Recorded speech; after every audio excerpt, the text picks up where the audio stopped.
বৈষম্যবিরোধী ছাত্র আন্দোলনের আহ্বায়ক হাসনাত আবদুল্লাহকে আবারও গাড়ি চাপা দিয়ে হত্যা চেষ্টা করা হয়েছে বলে অভিযোগ উঠেছে। রাজধানীর যাত্রাবাড়ীতে এই হত্যাচেষ্টা হয়েছে বলে জানা গেছে। বৈষম্যবিরোধী ছাত্র আন্দোলনের কেন্দ্রীয় সমন্বয়ক মোহাম্মদ তরিকুল ইসলাম ও মুখ্য সংগঠক আব্দুল হান্নান মাসুদ সামাজিক যোগাযোগ মাধ্যম ফেসবুকে পোস্ট দিয়ে বিষয়টি নিশ্চিত করেন। বৈষম্যবিরোধী ছাত্র আন্দোলনের অন্যতম সমন্বয়ক হান্নান মাসুদ ফেসবুকে লিখেছেন, হাসনাত আবদুল্লাহকে আরেকবার যাত্রাবাড়ীতে গাড়ি চাপা দিয়ে হত্যা চেষ্টা।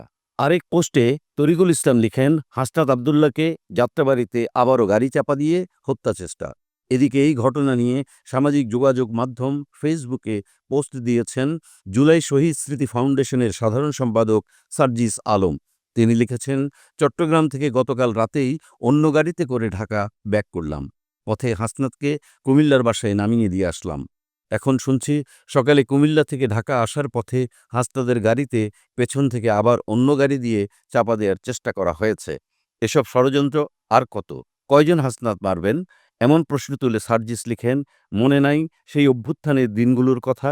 একজনকে যখন বুলেটের আঘাতে লাশ বানিয়েছেন, তখন সেই জায়গায় অন্যজন দাঁড়িয়ে গেছে, কিন্তু পিছু হটেনি। ঠিক একইভাবে এক হাসনাতকে মারলে হাজারো হাসনাত এখন দাঁড়িয়ে যেতে প্রস্তুত।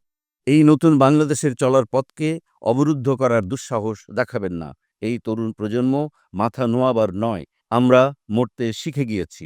স্ট্যাটাসের শেষে হাসনাত লিখেন, we are open to be killed. এর আগে গতকাল বুধবার চট্টগ্রাম কক্সবাজার মহাসড়কে সন্ধ্যা 7:30টার দিকে বৈষম্যবিরোধী ছাত্র আন্দোলনের অন্যতম দুই সমন্বয়ক হাসনাত আবদুল্লাহ ও সার্জিস আলমকে ট্রাক চাপা দিয়ে হত্যাচেষ্টা করা হয়।